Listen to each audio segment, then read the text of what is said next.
Salut à tous, c'est Chloé. Alors aujourd'hui je vous emmène de nouveau avec moi pour une vidéo sur mes courses. Donc je vais vous faire un petit retour de course en fait. Ça fait un petit moment que je vous ai pas montré ça et je vous avais déjà fait une vidéo sur mes courses, sauf que depuis j'ai eu pas mal de remises en question. Vos commentaires sous ma dernière vidéo YouTube etc. m'ont fait pas mal réfléchir aussi.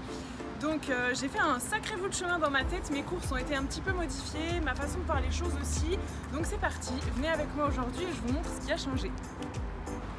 Alors déjà la dernière fois je vous avais emmené dans un magasin bio, vous savez que j'achète beaucoup de choses qui sont bio, donc je vous avais montré ce que j'achetais Biocoop, La Vie Claire, etc. dans mes magasins bio et j'avais acheté la partie produits frais, notamment chez Lidl, alors c'était du bio également, chose que je ne fais plus du tout. Je vous expliquerai pourquoi, j'ai même essayé de changer un petit peu mes habitudes, c'est-à-dire qu'il y a même des produits frais que je ne prends plus bio mais que je privilégie local, ou provenant par exemple d'AMAP ou voilà avec du bio mais en tout cas qui soit français, qui n'ait pas fait le tour du monde. Et je me suis mis aussi dans une nouvelle démarche entre guillemets, alors pas de basculer au zéro déchet parce que je suis pas encore prête à ça, mais en tout cas d'essayer de réduire un maximum mes déchets. Donc je vérifie énormément les emballages plastiques, chose qui n'était pas le cas avant, je prenais même du bio sous emballage plastique. Voilà, donc j'essaye de réduire un maximum de choses. Donc comme d'habitude j'ai mon petit sac avec moi pour emmener mes courses et cette fois-ci aujourd'hui on va aller que en magasin bio et je vais vous montrer du coup mes critères de sélection.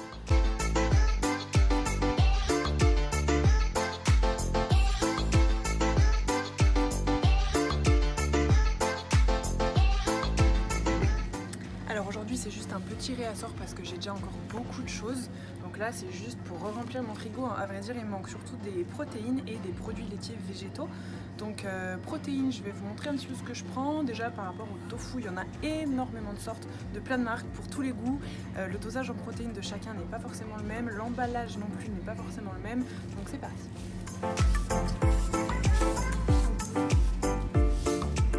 Alors en tofu, vous avez le tofu soyeux, le tofu ferme, le tofu lacto-fermenté par exemple. Et alors c'est des variétés qui sont différentes. Moi j'adore le tofu lacto-fermenté, donc je pense que je vais déjà prendre celui-là. Lacto-fermenté en fait je trouve que pour la digestion c'est top ici, mais le goût est un petit peu plus acide. Ensuite le tofu soyeux, ça j'en ai encore à la maison, donc la texture est beaucoup plus fluide, ça fait un petit peu comme un fromage blanc frais, donc moi je le cuisine soit brouillé, soit avec des desserts par exemple, donc ça j'en ai encore à la maison, sinon j'en aurais repris. Et en plus de ça je vais reprendre aussi du tofu normal, pas lacto-fermenté, assaisonné. Par contre attention au taux de protéines de chacun.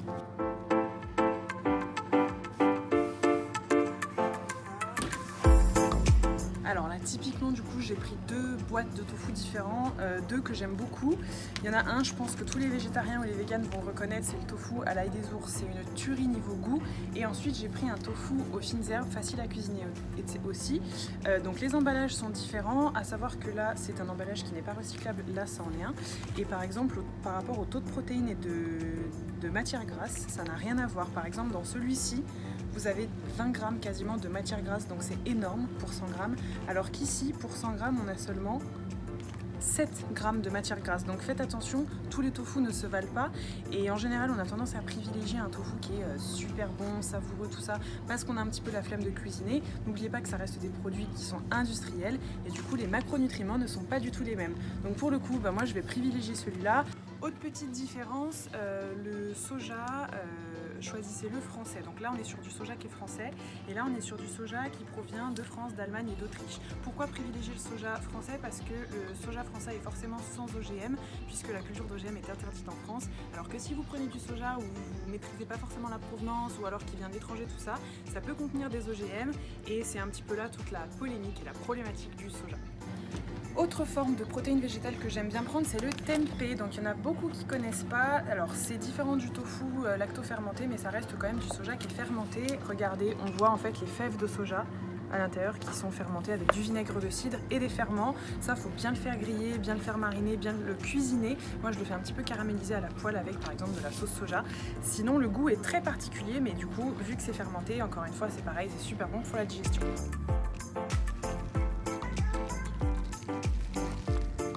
Donc là c'est typiquement le truc qui m'embête, c'est qu'en fait tout ce qui est tofu, tempeh, tout ça, c'est toujours sous emballage plastique. Donc il y en a certains qui sont recyclables, d'autres pas. Pour réduire ces déchets, la meilleure façon de faire, ce serait de faire le tofu. Donc moi j'ai pas encore passé le cap de le faire, je pense que je vais bientôt m'y mettre parce que je pense que c'est intéressant et ça permet vraiment de réduire aussi le nombre d'emballages plastiques qu'on jette en fait. Mais voilà, donc là c'est vraiment des produits qui encore une fois sont industriels, sont sous emballage plastique et c'est dommage. Pour avoir aussi toutes mes protéines, je consomme beaucoup de légumineuses, de céréales, de protéines végétales comme ça. Donc en général, je prends pas mal de choses comme ça, typiquement le quinoa, le kasha qui est un sarrasin grillé que j'adore, les pois cassés, les choses comme ça. Sauf que du coup, moi, je vais pas les acheter là. Encore une fois, toujours dans l'optique d'essayer de prendre un minimum d'emballage possible. Je vais aller les chercher au vrac.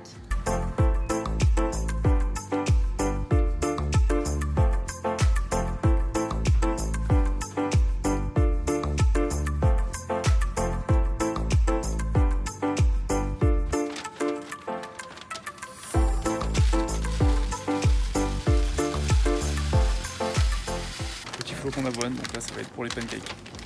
Concernant les fruits et légumes, du coup moi maintenant j'essaie de consommer exclusivement de saison et même quand j'ai une envie, tout simplement si c'est pas de saison et qu'on n'en trouve pas en bio, je m'en passe, ou alors par exemple je l'achète en surgelé parce que ça existe, typiquement par exemple les framboises surgelées pour faire des smoothies, des choses comme ça.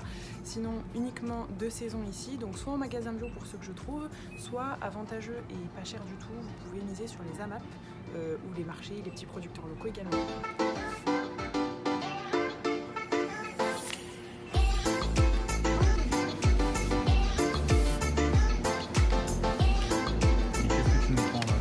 Alors ceux qui me connaissent savent que j'adore ça, le chou kale, j'en fais des chips. Alors un truc qui est génial, c'est qu'en magasin bio, si vous voulez essayer d'avoir les choses à un prix un petit peu moins cher, déjà essayez de comparer les prix d'un magasin bio à l'autre parce qu'ils n'ont pas tous les mêmes remises, pas tous les mêmes prix également. Et surtout, essayez de prendre les choses avec des dates limites de consommation qui sont très proches, comme ça vous avez des moins 20%, des moins 30%. Alors en ce moment du coup ce qui est de saison ça va être les courges, donc moi j'adore ça, tout ce qui est petits marrons, butternut, etc. Donc misez là-dessus, c'est très bien, c'est plein de fibres, plein de bêta-carotène également.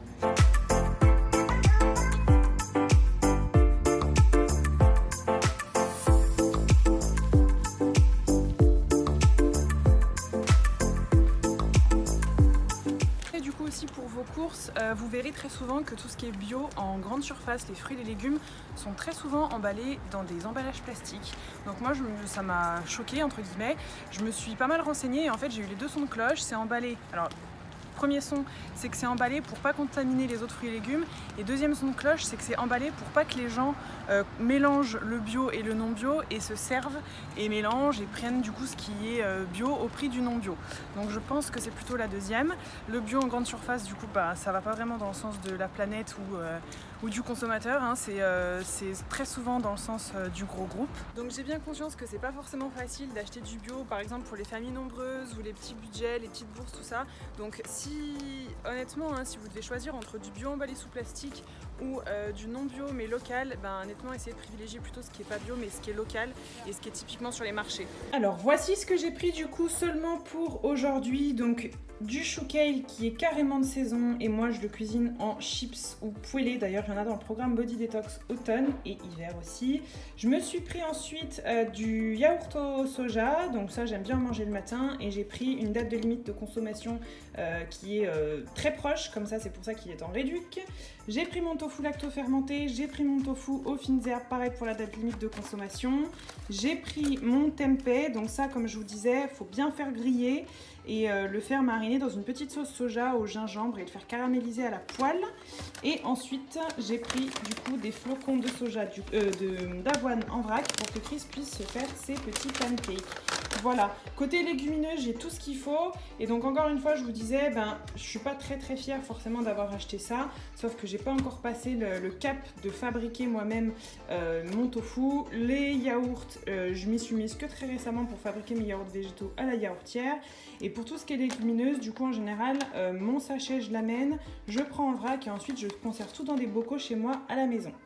Donc voilà pour cette toute petite vidéo course, ce petit réassort entre guillemets, mais qui vous dit un petit peu plus dans quelle démarche je suis en ce moment, dans quelle optique je suis pour mes prochaines courses, mes prochains mois.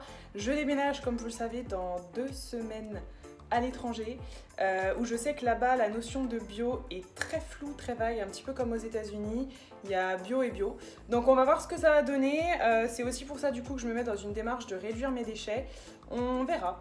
On verra, je vous tiens au courant, en tout cas restez connectés et si la vidéo vous a plu, n'hésitez pas, vous likez, vous partagez, dites-moi en commentaire ce que vous en avez pensé, ce que vous faites, comment vous faites vos courses. Je vous dis à la semaine prochaine pour une prochaine vidéo et ciao!